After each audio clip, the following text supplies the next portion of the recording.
Olá, sejam bem-vindos ao Café Constitucional. Você que vai fazer a prova da Polícia Militar do Estado do Amapá, a gente vai tentar aí durante a semana trabalhar alguns pontos específicos através da resolução de questões. A gente escolheu poucas questões, mas que tratam dos temas para justamente a gente ver como é que está o desempenho de vocês e trabalhar um pouco daquele tema. Pessoal, a intenção aqui não é a gente aprofundar e exaurir os temas que a gente vai trazer. Até porque na semana final, na reta final, é uma semana de revisão, de relembrar, de consolidar, de dar importância e destaque a determinados pontos. E a gente que tem alguma experiência em concurso vai tentar trazer para vocês esses pontos principais. Quem sabe aí no final dessa jornada a gente traga um vídeo exclusivo, de repente com 6 questões, né, trazendo ali assuntos que a gente acredite que possa cair, de repente até 6 questões de autoria própria para tentar mostrar para vocês o que a gente acredita que a banca possa cobrar, ok? Meu nome é Igor Muniz, eu tive o privilégio de servir na PMAP por quase 10 anos. Eu trago hoje, além das boas lembranças, um sentimento de gratidão. E eu espero que eu ajude a vocês a conquistar essa vaga, a realizar esse sonho e que vocês, ao realizar esse sonho, estando lá dentro, não esqueçam dessa jornada, o quão foi difícil e o quão vocês queriam ali estar. Beleza? Eu tive a oportunidade de trabalhar no centro de formação e é incrível que quanto maior a dificuldade para entrar, às vezes a pessoa se dedicava mais lá dentro. Então, se dedique independente de qualquer coisa, independente se você quer utilizar como trampolim, se você quer só passar uma chuva, como a gente diz lá, mas enquanto você estiver lá, viva, aproveite essa oportunidade que a vida está te dando, que Deus está dando a você. Beleza? Sem mais delongas, PMAP, resolvi revisar. Pessoal, aqui a gente vai dar uma olhada nos editais passados. No edital passado, no caso de 2017, aqui do lado direito, o edital de 2022. O que mudou, Igor? Aqui, ó, a inclusão dessa parte destacada em verde foi justamente o que foi acrescentado ao edital de 2022. Então, a gente vai trabalhar também Forças Armadas e os servidores públicos. Aqui a gente tem uma aposta quentíssima. E defesa do Estado e das instituições democráticas. A gente passa ainda, né, por um período de pandemia, um período pandêmico, onde a gente vai trabalhar de forma bem direta essa parte aqui, como a gente acha que pode cair. Ordem social, essa parte final aqui, aliás, é a parte final da Constituição, às vezes pouco lida, e aqui é mais uma questão de leitura, pessoal. Hoje a gente vai trabalhar o tema conceito e poder constituinte, ok? Princípios fundamentais, direitos e garantias e uma parte de organização, a sala ad hoc com o professor Jonathan lá e o meu xará Igor, eles trataram numa revisão dias atrás aqui essa questão dos princípios fundamentais. Então, por isso que a gente optou por não trazer novamente, até porque a ideia é trazer materiais gratuitos aqui para vocês terem mais ou menos uma noção do que possa ou não cair, revisando pontos importantes. Beleza? Avançando aqui, antes da gente iniciar, pessoal, a gente vai ver alguma conceituação básica para ajudar a gente lá na frente. Tá certo? Às vezes pode não ser a questão de cobrança direta, de ser cobrado diretamente esse conteúdo aqui, mas a gente acredita que pode ajudar na compreensão. Então a gente vai ver. Direito constitucional. Qual seria o conceito, pessoal, de direito constitucional? O que seria o direito constitucional para o ordenamento jurídico? Certo? Direito constitucional, a gente não tem aqui a pretensão de aprofundar, então a gente vai trazer um conceito bem tranquilo para que todos consigam compreender. Direito constitucional seria o ramo do direito público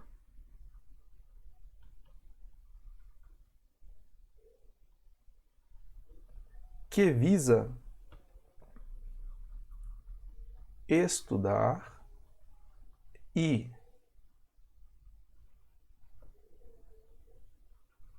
compreender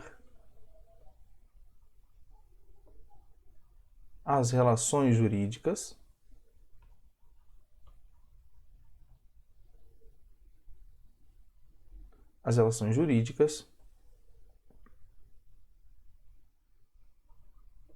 sob o prisma de uma Constituição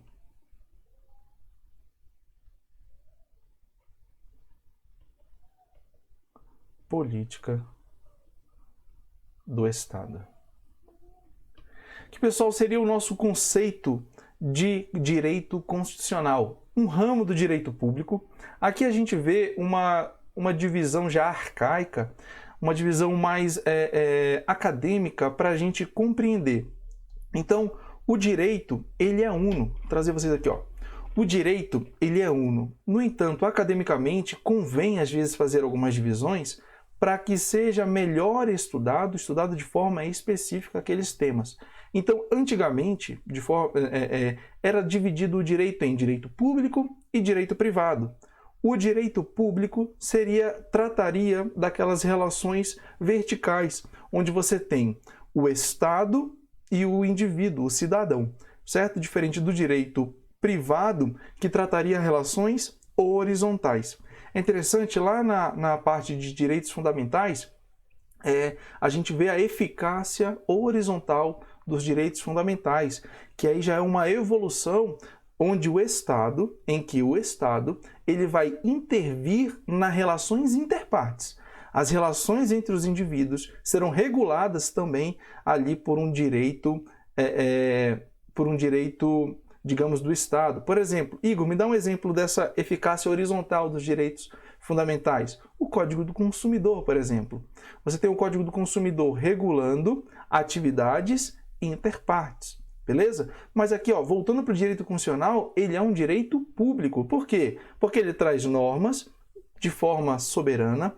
O Estado, exercendo o seu poder extroverso, ele dita regulamentos e normas para que os indivíduos venham a cumprir. Então, por isso que seria um ramo do direito público. Voltando aqui para a tela.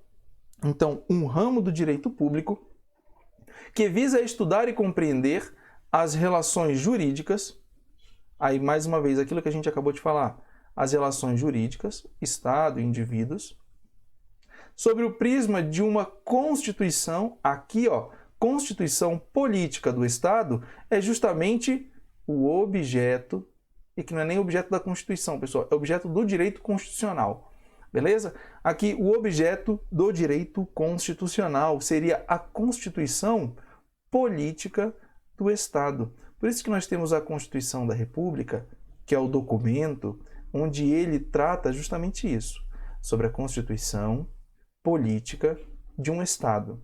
A gente vai detalhar essas duas partes aqui nos elementos da Constituição, mas antes eu queria trazer para vocês aqui o que seria esse Estado. Aqui, pessoal, o Estado ele vai ser tratado sob o prisma de 3 elementos principais e um quarto elemento que surge. Nós temos Estado, então, seria formado pelo elemento território, seria também formado pelo elemento povo ou população,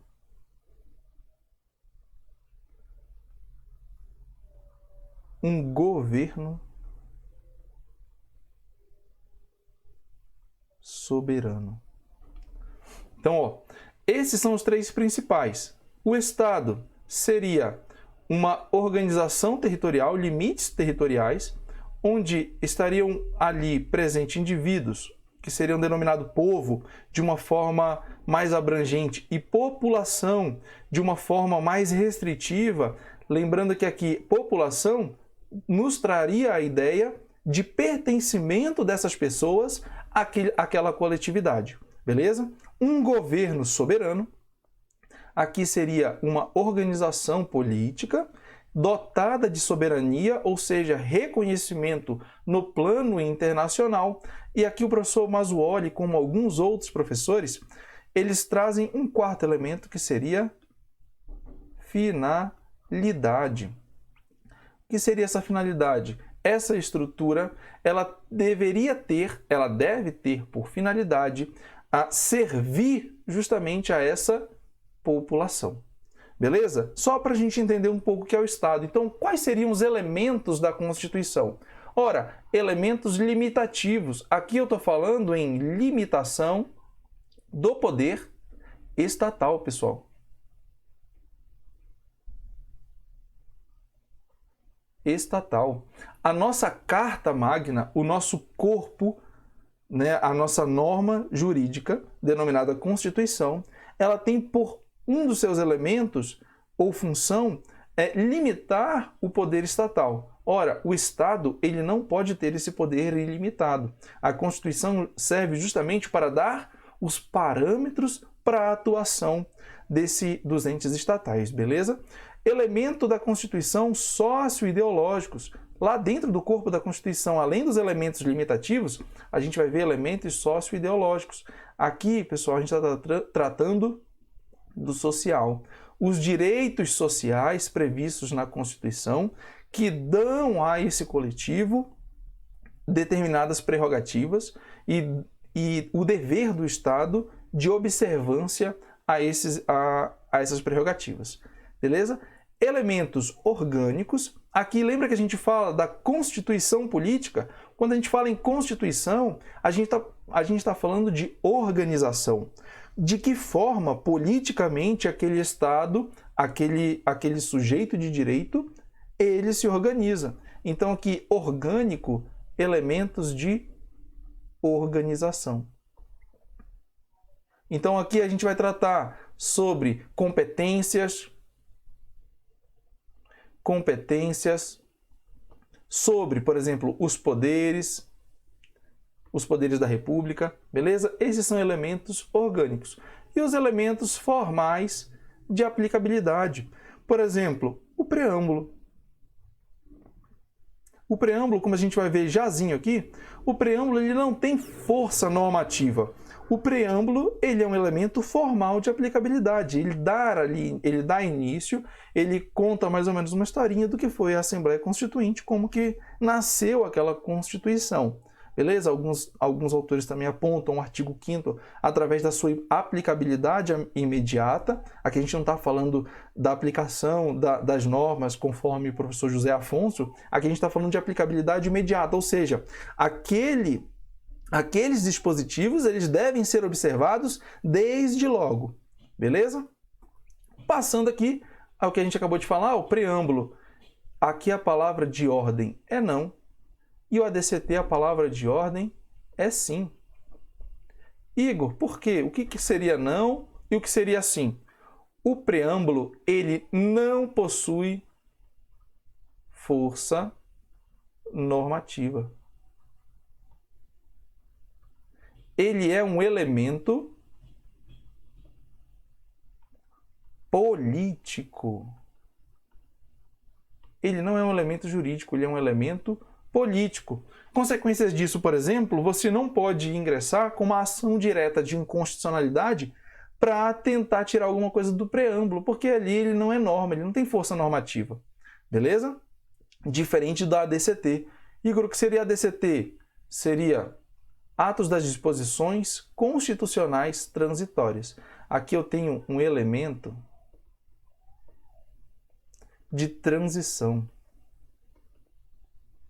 Quando a gente tem aqui o início de uma nova ordem constitucional, você tem que dar elementos de transição, porque existem, por exemplo, você tem aqui a ruptura, o antes e o depois. Ora, tudo que vai daqui para lá, aqui o advento de uma nova Constituição, tudo que vai da Constituição para lá, que nasce, é muito fácil, a gente aplica a nova Constituição. Mas e como ficam essas relações que se iniciaram antes do advento dessa Constituição e que ainda não encerraram, que não foi encerrado? É para isso que o elemento de transição, os atos, as disposições constitucionais transitórias, são criados para regular de forma temporária algumas situações. Temporárias que, infelizmente, algumas perduram até hoje por uma inércia ali do Poder Legislativo, beleza? Então, uma coisa interessante, ó, o texto, a parte dogmática, quando você abre a Constituição, você vai ver essa organização lá dentro.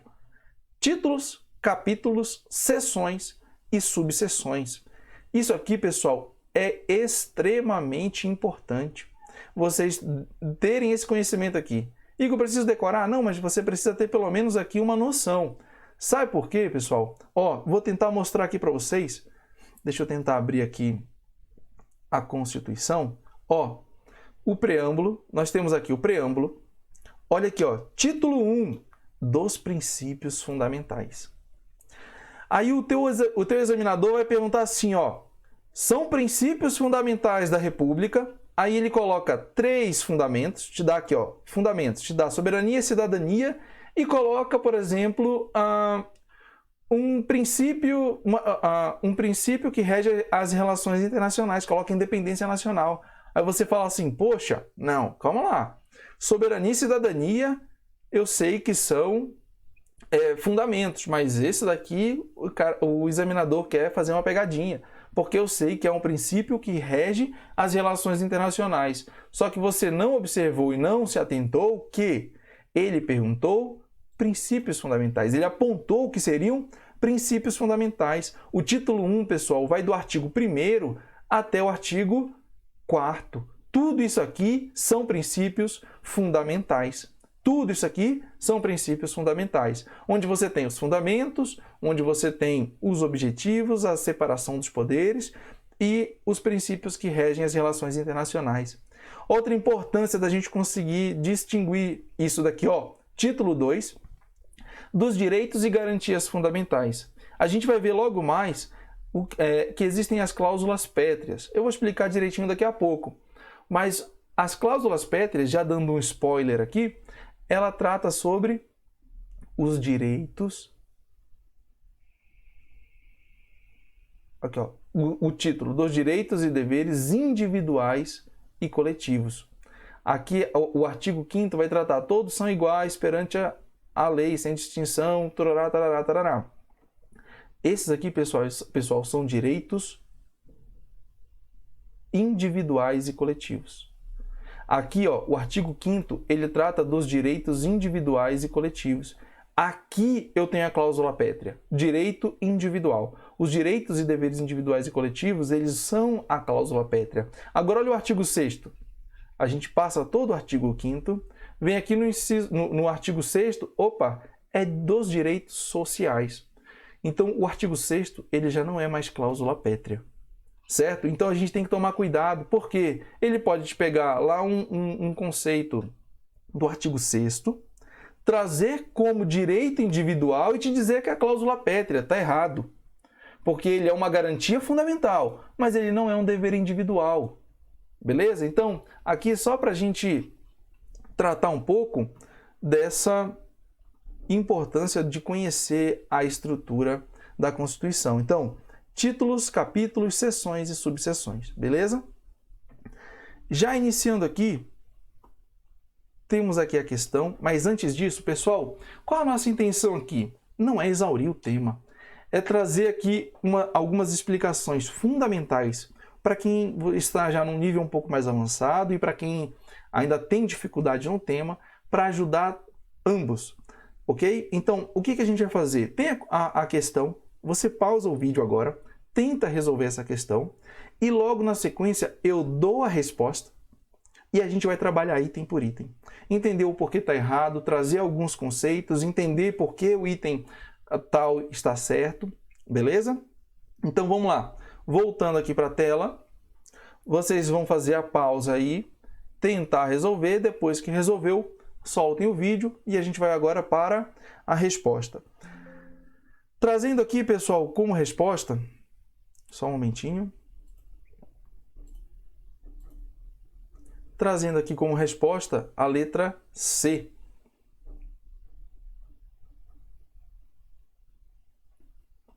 Calma aí que deu um probleminha aqui. Voltando. Então vamos lá ler, ó. A Constituição é definida como decisão política do titular do poder, do poder constituinte por Quem é que disse essa frase, pessoal? Quem que traz esse entendimento sobre Constituição? Seria Carl Schmitt. Beleza? Essa é a resposta. Agora a gente vai trabalhar um pouco alguns elementos aqui, ó. A Constituição, ele fala o quê? Poder constituinte, definição. Então vamos lá. Pessoal, dentro do estudo do direito constitucional, a gente vai ter alguns conceitos de Constituição. Conceitos de Constituição. Esses conceitos, a gente trouxe lá no início da aula um conceito genérico.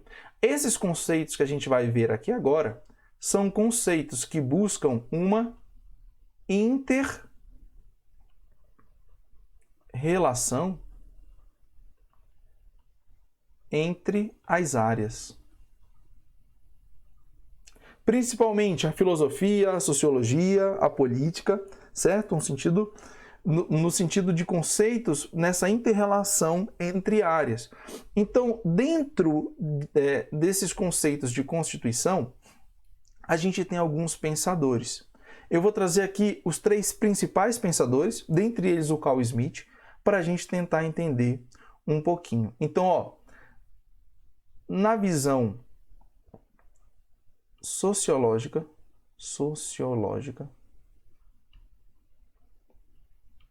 lembra que eu falei para vocês, ó, aqui em uma visão sociológica, a gente tem o Ferdinand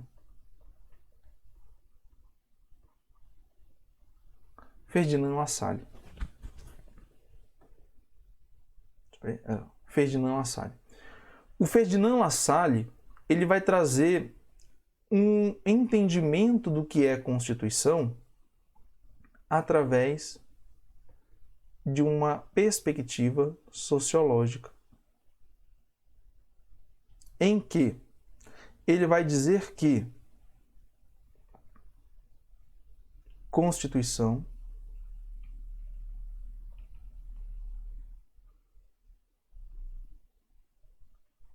é o somatório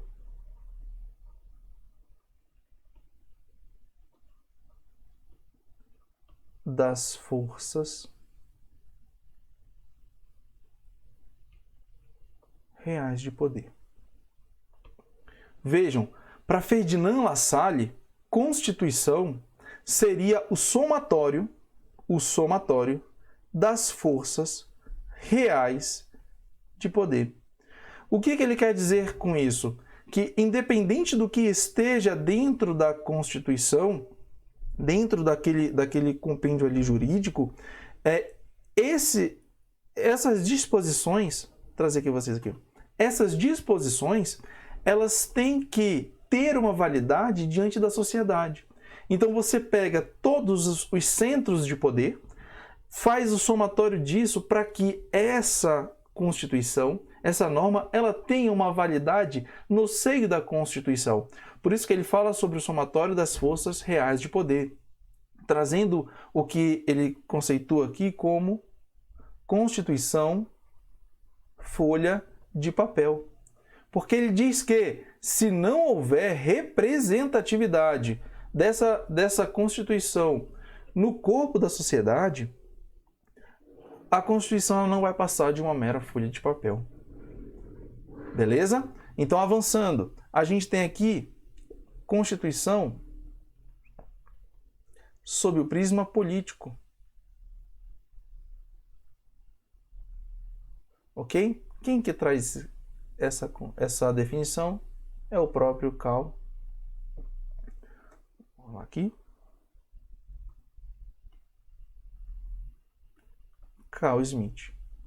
Então, quando eu falo do conceito de Constituição, do conceito político de Constituição, eu estou trabalhando a visão de Carl Schmitt, onde ele vai falar sobre a decisão política fundamental.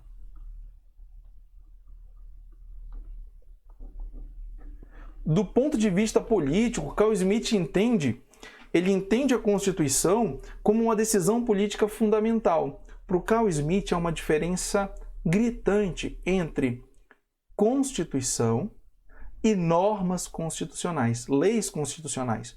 Para ele, a Constituição seria justamente aqueles temas que são oriundos, que são inerentes ao próprio direito constitucional, que seriam os elementos de organização, os elementos de diferenciação dos poderes, ok?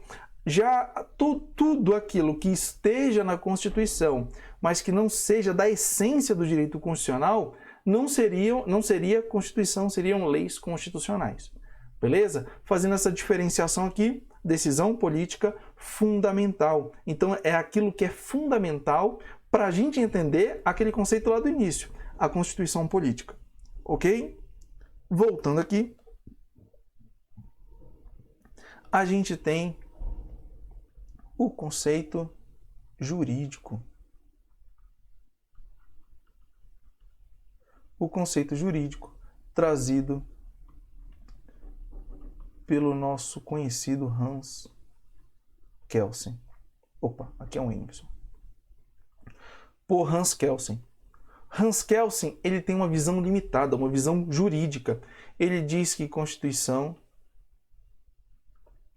é o dever ser.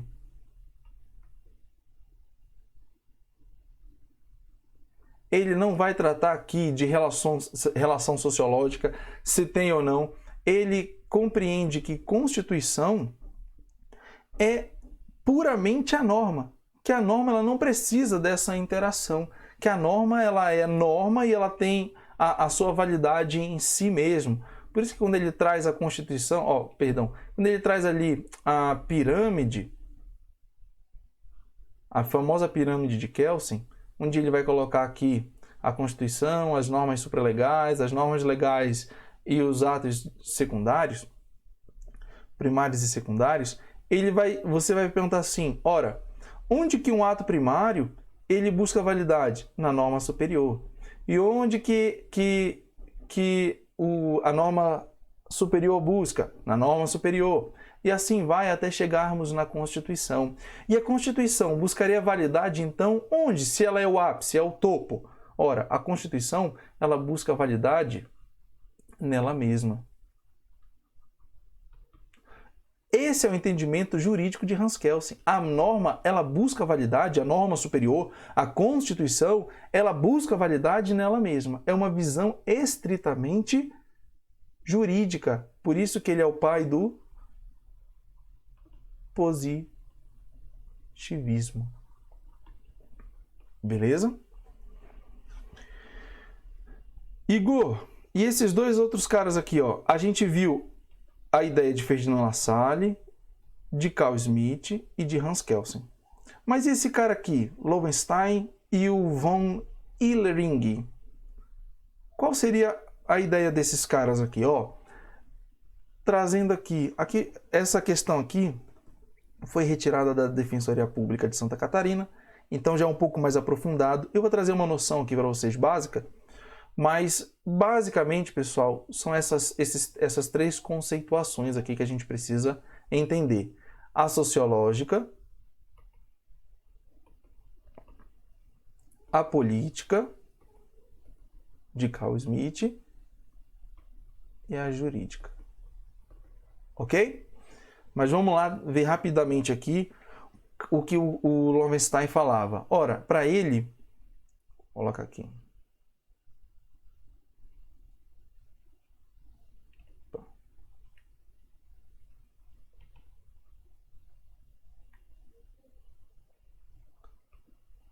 Aqui é um N também. Saiu feio aqui, hein? Ó, Lowenstein, ele vai tratar como uma limitação do poder. Uma limitação do poder. Além de tratar como uma limitação do poder, ele vai trazer dentro de um sentido ontológico ou seja, de formação intrínseca, o que é inerente, o que nasce com, dentro de um sentido ontológico, ele vai dizer que as normas, que a norma constitucional, ela pode ser, a Constituição ela pode ser normativa, nominal ou nominalista, ou semântica.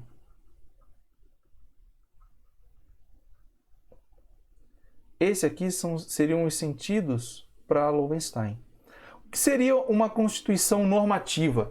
Pessoal, normativa é aquela que tem perfeita adequação. Perfeita adequação de quê, Igor? Perfeita adequação da norma com a realidade social. A nominal ou nominalista, por sua vez, a nominal ou nominalista, ela não teria essa perfeita adequação. Ela teria boa intenção, mas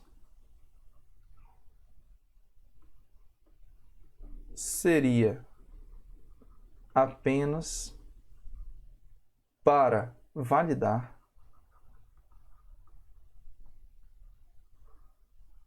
o poder. Seria apenas para validar. Traz uma boa intenção, mas no fundo, seria apenas para validar o poder daqueles que lá estão. Ok? E semântica, por sua vez,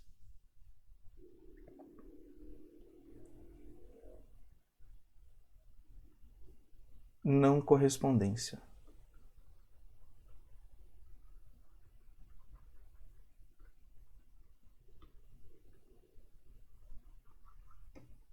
Ok? Não correspondência. Então, não corresponde nadinha. Então, vou trazendo vocês aqui. Ó. Pessoal, o Lowenstein ele traz a ideia de limitação do poder. A Constituição ela teria como função precípua a limitação do poder, onde ele traz 3 classificações, que seriam a Constituição normativa, em primeira instância, ou seja, eu tenho uma adequação do texto constitucional à minha realidade social, ela é plenamente aplicável. Eu vejo que há uma correspondência entre. A maioria das bancas entende que a nossa Constituição ela é uma Constituição normativa, ok? Ou seja, que o que está dentro do texto constitucional tem uma aplicabilidade real dentro da nossa sociedade. No entanto, há uma contraposição, ainda que minoritária, que entende que a nossa Constituição seria nominal. Por que nominal? Um exemplo que essa oposição apresenta seria, por exemplo, o salário mínimo, onde ele deveria ter diversas finalidades, cumprir diversos anseios sociais ali, mas que infelizmente a gente vê que está fora dessa realidade do que o texto constitucional traz. Então, a doutrina, ainda que minoritária, entende que a nossa Constituição ela é nominal, porque falta em algumas partes correspondência do que o texto constitucional traz com a realidade social vivida. E a semântica, por sua vez, ela é totalmente desassociada entre o que o texto traz e a realidade. Eu falei aqui que a nominal seria para validar o poder, a semântica também ela traz apenas o que reforça esse poder daqueles que ali estão no comando, ok? Voltando aqui, a gente tem a próxima questão. Ora, em tema de poder constituinte derivado, veja que aqui ele já te deu uma ideia do que já te deu a ideia do que ele quer. Ele quer especificamente do poder constituinte derivado. É incorreto afirmar que ele é, letra A, subordinado porque está em posição hierarquicamente inferior ao poder constituinte originário. Eu não vou ler aqui não, pessoal, para a gente não se alongar, porque senão o vídeo vai ficar muito longo. Então vamos lá fazer. Deem a pausa, ok? Pausou o vídeo, tentou resolver, resolveu, deu a resposta, vamos lá ver? Letra D. Seria ilimitado porque não encontra limites na elaboração do texto constitucional, podendo dispor sobre quaisquer temas que repute necessários. a gente já vai ver por que que esse item é o item correto que traz uma conceituação incorreta do poder constituinte derivado, ok? Então vamos lá. Pessoal, o que seria poder constituinte? Ora, poder constituinte, o termo ele é muito intuitivo. Constituir. Esse poder constituinte ele tem por objetivo constituir. E, redundantemente, isso palavras do próprio STF, nós temos o poder constituinte originário. O que seria esse poder constituinte originário? Ora, se eu estou constituindo, é óbvio que ele é originário. Então, eu tenho um poder constituinte, mais uma vez, redundantemente originário. Ele é um poder constituinte, pessoal, inicial, um poder constituinte autônomo, incondicionado e ilimitado. O poder constituinte, ele também vai ser permanente e latente. Um poder constituinte originário permanente e latente. Permanente, ele perdura. Ele não vem e vai embora. Ele vem e perdura. Latente, porque ele está ali adormecido, podendo ser despertado a qualquer momento. Pessoal, ele é inicial, porque ele dá origem. Ainda que, aqui eu vou trazer aqui para a gente abrir um parêntese. Quando eu falo em poder constituinte originário, eu posso estar falando de um poder constituinte histórico ou revolucionário. Igor, qual a diferença? Ora, o poder constituinte histórico, ele é o primeiro. Não havia nada antes dele, ele é o primeiro. Ele inicia. E o poder constituinte originário revolucionário, ele vem após esse primeiro. Após o histórico, todas as novas ordens constitucionais, elas vão ser revolucionárias. Então, eu tenho um poder constituinte histórico e um poder constituinte originário revolucionário, que são os que vêm depois, ok? Interessante aqui, fazer só abrir um parênteses, então, você tem o primeiro, que é o histórico, o segundo, que é o revolucionário. Mas, Igor, o poder constituinte, ele não é o inicial? Como que eu tenho um inicial depois do primeiro? É interessante, né? Mas a gente tem que analisar que ele é inicial do ponto de vista de nova ordem constitucional. Então, o primeiro, ele é histórico, porque ele iniciou a primeira ordem constitucional. Os demais são revolucionários porque eles iniciam uma nova ordem constitucional. O professor Silvio Mota, ele faz uma comparação que eu acho bastante interessante. Ele trata o poder constituinte originário como um transplante de cérebro. Você tem uma ordem constitucional onde você retira o cérebro e você introduz um novo cérebro. Você tem o mesmo corpo, porque você vai ter território, você vai ter a mesma população, mas você tem agora um novo cérebro, novas coordenadas, uma nova estrutura organizacional. Beleza? Voltando para cá, ele é autônomo e incondicionado. Por que ele é incondicionado, pessoal? Porque ele não depende, ele não está condicionado a nenhuma situação.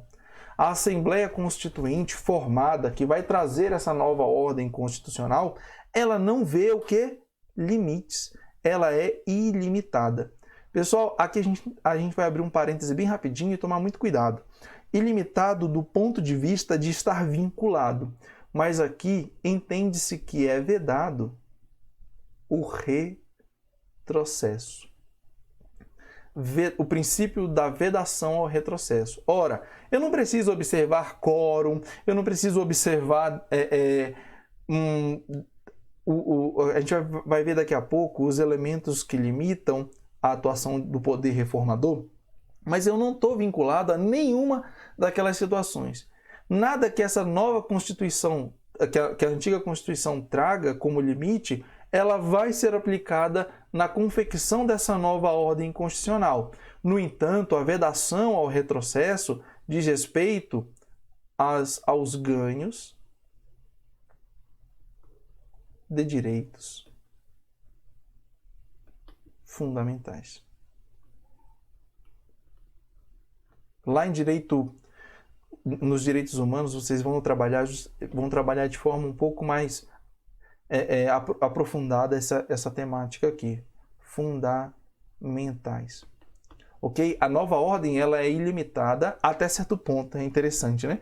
Mas ela é vedado o retrocesso no que diz respeito aos ganhos de direitos fundamentais. Então eu não posso suprimir esses direitos fundamentais, uma vez que eles já foram adquiridos. Beleza? O que mais a gente pode falar aqui do poder constituinte originário? A gente já viu que ele é inicial, autônomo, incondicionado, limitado, permanente porque ele permanece. Ora, ele permanece porque a qualquer momento eu posso ter um originário revolucionário, e latente porque ele está adormecido, podendo despertar a qualquer momento. Pessoal, eu vou trazer um termo aqui, é um pouco mais aprofundado, mas a gente nunca sabe o que vem na cabeça do examinador da FCC. O termo é desconstitucionalização. Desconstitucionalização. O que seria, pessoal, um instituto da desconstitucionalização? Ora, quando eu tenho rompimento, vou trazer aqui, ó, desconstitucionalização, quando eu tenho o rompimento de uma ordem constitucional e o advento de uma nova ordem constitucional, aquela Constituição pretérita, antiga, ela é extirpada, ela deixa de existir, ela deixa de ter validade. Mas veja, pode acontecer que essa nova ordem constitucional, essa nova Constituição, ela traga a antiga ordem com status de lei, por exemplo, ordinária. Imagina que a Constituição anterior de 88, ela tenha sido incluída ao nosso arcabouço jurídico com status de lei ordinária. Aqui eu teria exatamente o que o termo desconstitucionalização representa. Desconstitucionalizar seria retirar daquela norma o status de Constituição, dando a ela, revestindo ela de status de lei ordinária e reinserindo ela inserindo ela nessa nova ordem constitucional. Beleza? Voltando para cá, avançando, poder constituinte derivado, constituído ou instituído. Poder constituinte derivado, constituído, instituído. Aqui, pessoal, nós temos 4 modelos de poder constituinte derivado. Eu tenho o poder constituinte derivado, revisor. Igor, o que seria esse poder constituinte derivado revisor? Lá no artigo 3º do nosso ADCT, a importância da gente ter visto lá no início, ó, o artigo 3º do ADCT, ele vai falar que depois da entrada em vigor da Constituição, mais precisamente 5 anos após, haveria uma grande assembleia novamente para que houvesse uma revisão da Constituição. É como se fosse ali um recal da Constituição, onde você vai trazer, depois de 5 anos de aplicação daquela norma, novamente à mão daquela Assembleia para que ela julgue, para ver o que se adequou ou não à realidade social, para que ela não vire ali, como diria o Ferdinand Lassalle, uma mera folha de papel. Beleza?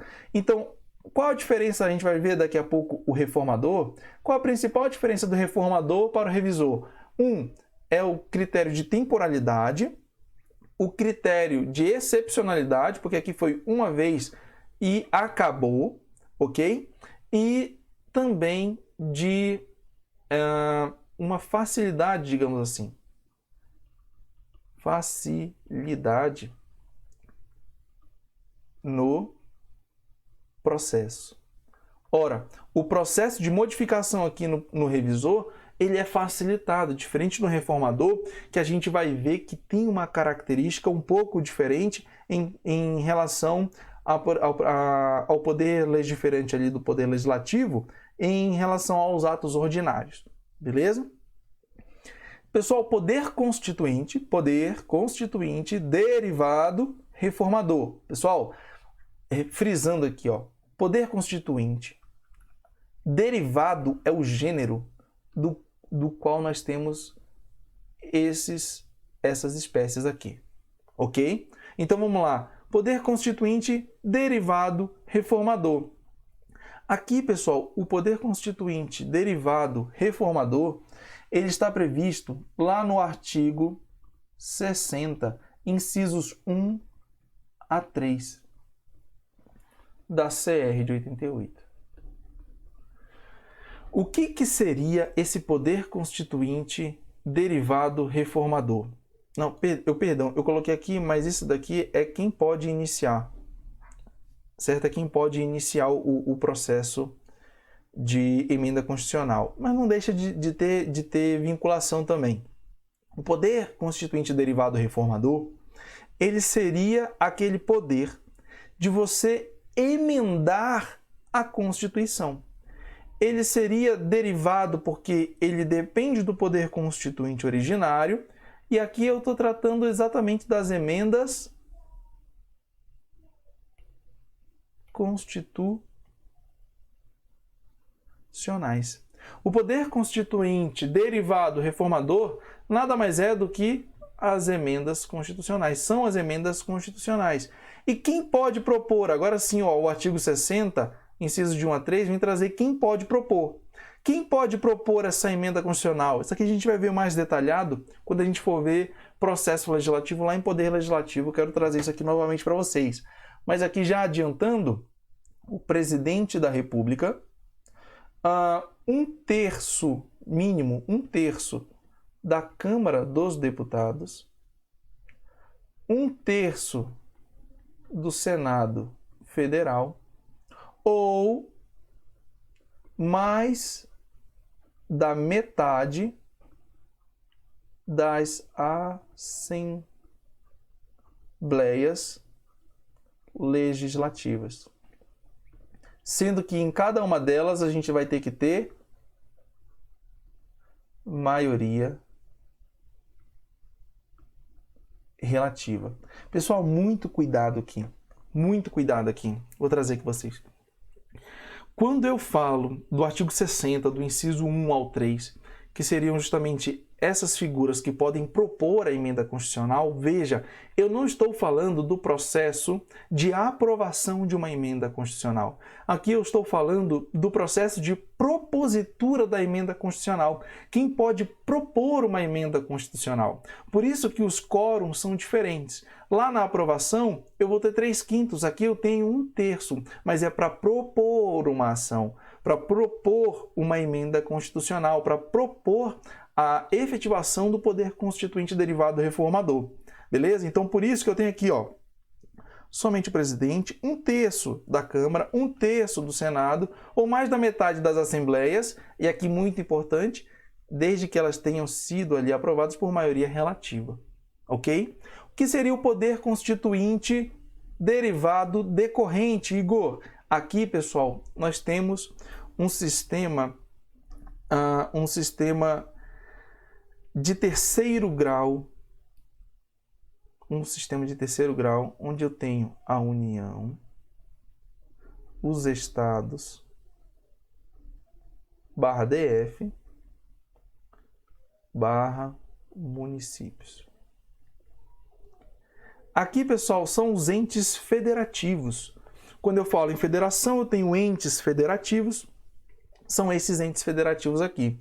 A União, os estados, o DF, os municípios. Quando eu falo em poder constituinte, derivado, decorrente, eu estou me referindo a esse segundo nível, aos estados e ao DF. Aos estados e ao DF. Eu vou até trazer para essa nova tela aqui, que essa tela está cheia. Então, vamos tratar aqui, ó, do decorrente. O decorrente eu tenho os estados e o DF. Aqui, se vocês pegarem o artigo 25 da CR de 88 e aqui o artigo 32 da CR de 88. Ora, O poder constituinte derivado decorrente dos estados está previsto lá no artigo 25 e aqui o do Distrito Federal no artigo 32. Eles vão validar a criação, a promulgação de leis e constituições próprias. Leis e constituições próprias. Atendidas, é claro, à observância da Constituição Maior. Por isso que, embora aqui ele seja um poder dos estados, ele é derivado, decorrente, mas é derivado. Aqui eu vou ter as constituições nos estados e no DF eu vou ter a lei orgânica. Pessoal, o DF ele tem uma peculiaridade. A gente mora aqui e a gente consegue entender um pouco melhor, mas para quem está fora, às vezes não entende direito como é que funciona. O DF, ele é sui generis. Ora, ele vai figurar como estado, ora, como município. Aí o que acontece? Os estados têm as assembleias legislativas e os municípios possuem as câmaras municipais. Então, eu tenho Assembleia Legislativa e câmaras municipais nos municípios. São as casas legislativas nos entes federativos. Quais são as casas legislativas no ente federativo União? Eu tenho a Câmara dos Deputados, junto com o Senado Federal, formando o Congresso Nacional. Nos estados, eu vou ter a Assembleia Legislativa, nos municípios, a Câmara Legislativa. E no DF, pessoal? No DF eu tenho a CLDF, que é Câmara de Município e Legislativa dos Estados. As câmaras municipais, as assembleias legislativas, aqui eu formo o Distrito Federal. Então, a lei orgânica, ela é o instituto que regula a ordem política dos municípios, enquanto as constituições, elas regulam a ordem política dos estados.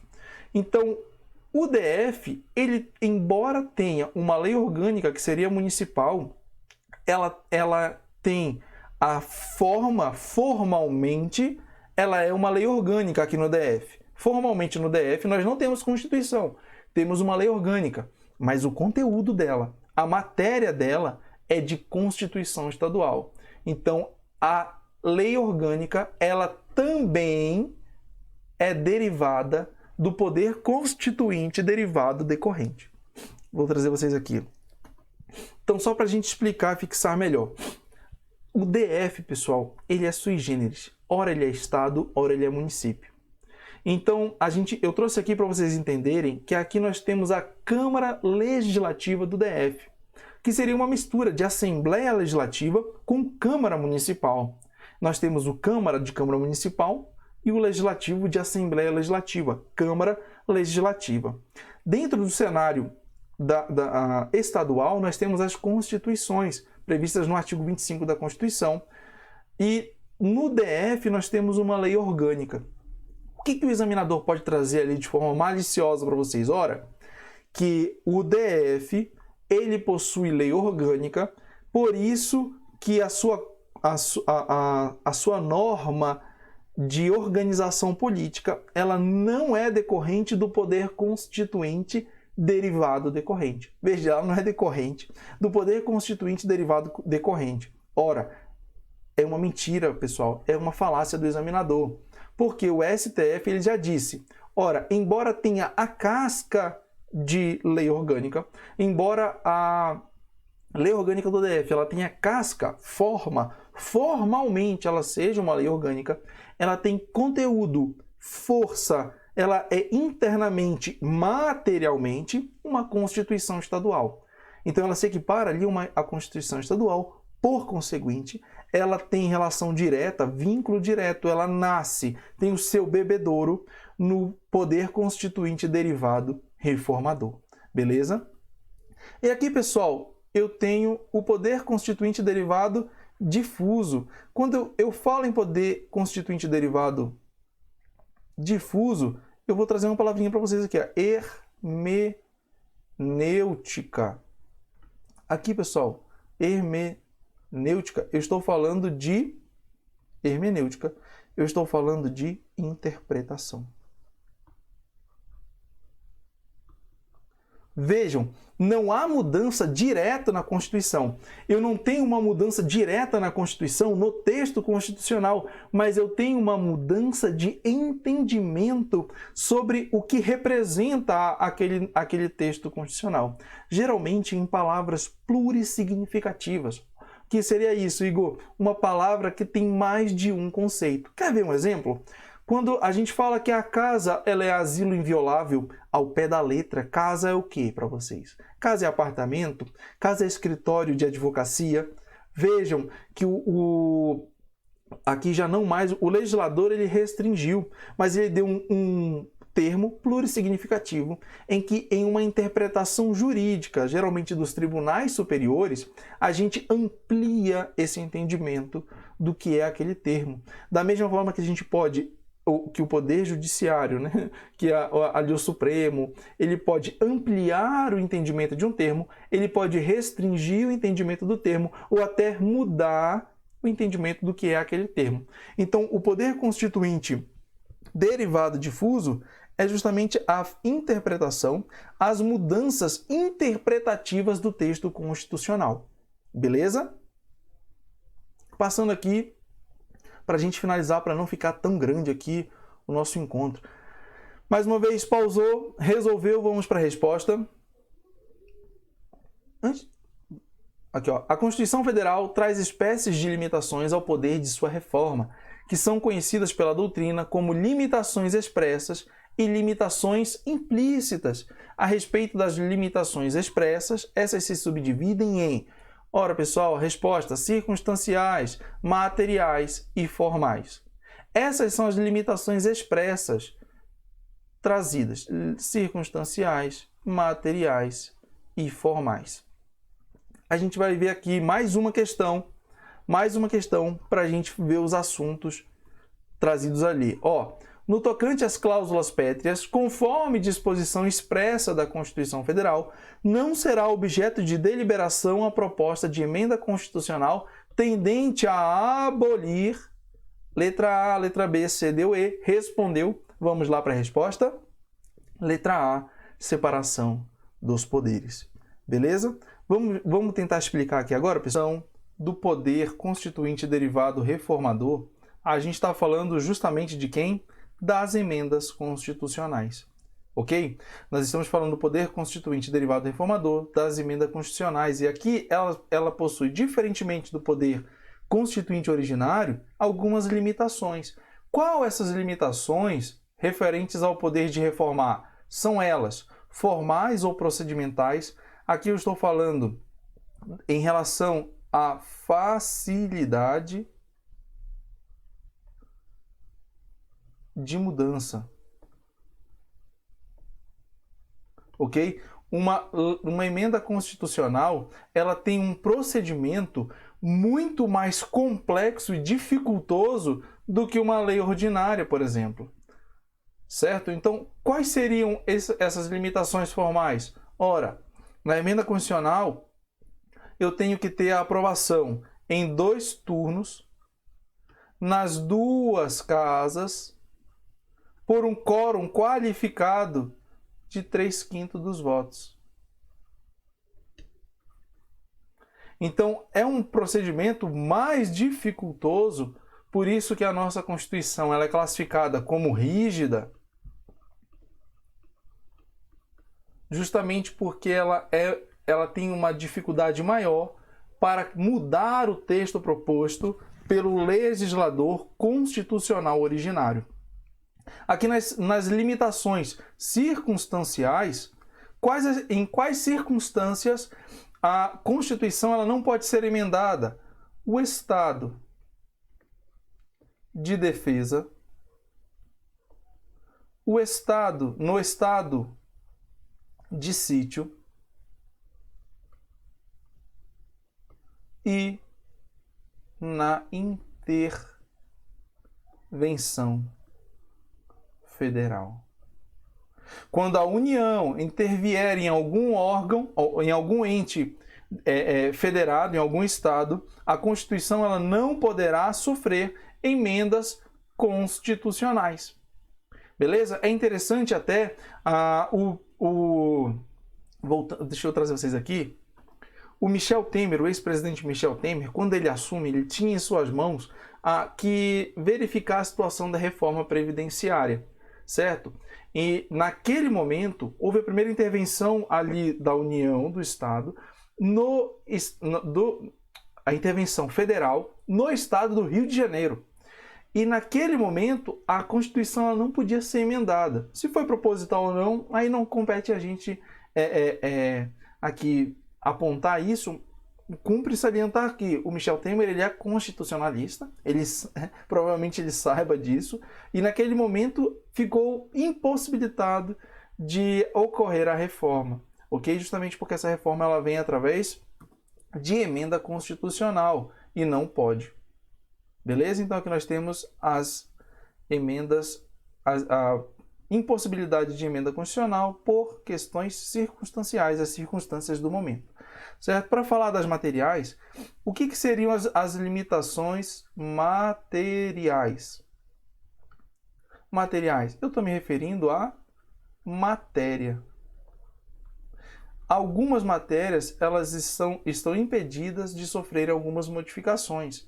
Aí o artigo 60, parágrafo 4º da CR de 88, ele vai trazer o que a gente chama de cláusula pétrea. Pessoal, o que seriam essas cláusulas pétreas? Ora, às vezes a gente tende a imaginar que a cláusula pétrea seria aquela parte da Constituição que não pode sofrer nenhuma modificação. Na verdade, ela pode sim ser modificada. O que não pode é ser restringida ou abolida. Mas ela pode ser acrescentada. Tanto é que o artigo 5º, que se trata de uma cláusula pétrea, por serem direitos individuais ali, os direitos e garantias individuais, a ele comumente é acrescentado algum outro dispositivo.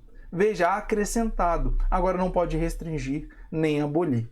Ok? O artigo 60 ele vai trazer a forma, as matérias, forma federativa de Estado. Ele vai trazer os direitos e garantias individuais. Ele vai trazer o voto secreto, direto, universal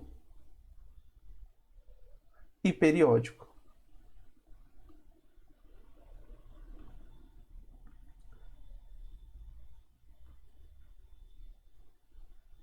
E aqui, separação dos poderes. Forma federativa do Estado, direitos e garantias individuais e coletivos, voto secreto, direto, universal e periódico, separação dos poderes. Pessoal, bem aqui eu abro um parêntese. O voto, ele deve ser secreto, direto, universal e periódico, mas vejam que nada se fala sobre obrigatoriedade, o voto ser obrigatório. A obrigatoriedade do voto, ela não é cláusula pétrea. Embora nós tenhamos o voto obrigatório para determinadas pessoas, essa obrigatoriedade ela não configura cláusula pétrea. Aí eu pergunto, pode haver uma emenda constitucional tendente a abolir a obrigatoriedade do voto? Uma emenda constitucional para abolir a obrigatoriedade do voto? Sim, pessoal, é plenamente possível. Porque o que eu não posso tirar é a forma secreta do voto, eu não posso abrir esse voto para que não aconteça de novo os votos de cabresto. O voto ele precisa ser direto, ou seja, a população vai lá e vota. Universal. Agora eu tenho uma abrangência maior da população que vai praticar esse direito de cidadania e periodicidade, porque de períodos em períodos nós vamos novamente às urnas. Ok? Mas o obrigatório, a obrigatoriedade não é cláusula pétrea, então uma emenda constitucional pode abolir e transformar o voto em facultativo. Beleza? E aqui, separação dos poderes. A separação dos poderes. Não pode haver aqui uma emenda constitucional tendente a abolir essa separação dos poderes. Justamente o poder legislativo, o poder executivo e o poder judiciário. Ok? Vamos dar uma olhadinha aqui. A gente viu aqui os materiais e o temporal. Ora, uma emenda constitucional rejeitada não poderá ser proposta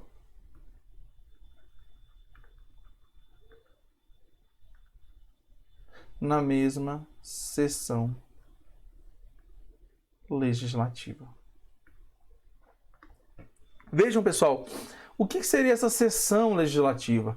Aqui eu estou falando do ano, do ano de trabalho do Poder Legislativo. Começa ali por meados de fevereiro, vai até dezembro. Eu tenho aqui uma sessão legislativa.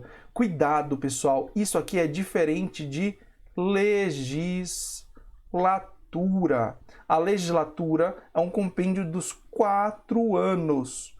São 4 sessões legislativas para formar uma legislatura. Então, se a questão trouxer que uma emenda constitucional rejeitada não poderá ser proposta na mesma legislatura, desconfia, pessoal, porque pode. Não pode na mesma sessão legislativa, ok? Vamos dar uma olhadinha aqui nas questões. Olha aqui, ó, o que a gente acabou de ver. Quais são as limitações, pessoal, que a gente viu? Intangíveis, nada a ver. Informais, muito menos. Intransponíveis, não. Imateriais, não. Imutáveis, concretas, abstratas. A gente está falando de circunstanciais, limitações circunstanciais. Ali a gente já viu quais são. No caso, o estado de defesa, estado de sítio, intervenção federal. Materiais, aqui as cláusulas pétreas. E formais, que é a dificuldade que torna a nossa Constituição uma Constituição rígida, ok? E aqui, ó, quando eu falo em cláusula pétrea, ele fala em cláusula pétrea, olha o que ele fala que é interessante, não será objeto de deliberação, ou seja, não tem nem que deliberar. Viu que tem alguma afronta à cláusula pétrea, o Poder Legislativo não irá nem deliberar sobre aquela matéria. Emenda constitucional tendente ao quê, pessoal? A abolir. A abolir. Abolir ou restringir não pode. Acrescentar? Pode. Ok? Então, ó, aqui, soberania popular. Não. Aqui, embora esteja lá nos primeiros artigos ali da Constituição, mas não é cláusula pétrea. Lembra da diferenciação, pessoal, do que são princípios fundamentais, direitos e garantias fundamentais e direitos e garantias individuais e coletivos. O que é cláusula pétrea são os direitos individuais. Artigo 5º da Constituição. Beleza? Artigo 5º, 14 e artigo 170. Artigo 5º, 14 e 170 da Constituição. São essas aqui os direitos individuais que configuram cláusula pétrea. Os direitos sociais não entra, pessoal. Embora estejam lá em direitos fundamentais, não são direitos e garantias individuais, são sociais. Não é cláusula pétrea. Funções essenciais à justiça, também não. Estado democrático de direito, aqui talvez tenha pegado muita gente. Mas eu não falo em Estado democrático de direito como cláusula pétrea. Eu estou falando de forma federativa. É diferente. Ok? E aqui a separação dos poderes que a gente viu, confirmou, que é a questão certa, porque tem previsão lá no artigo 60, parágrafo 4º. Ok? Pessoal, muito obrigado. Peço perdão desde já, às vezes pela falta de estrutura, né? Às vezes ali a qualidade, ou na verdade a falta de qualidade aqui do vídeo, do local, mas é feito com muito carinho, com muitas energias positivas para que Deus abençoe vocês e que lá no domingo vocês possam dar o primeiro passo para um grande sonho. Beleza? Meus agradecimentos, fiquem com Deus e até o próximo momento.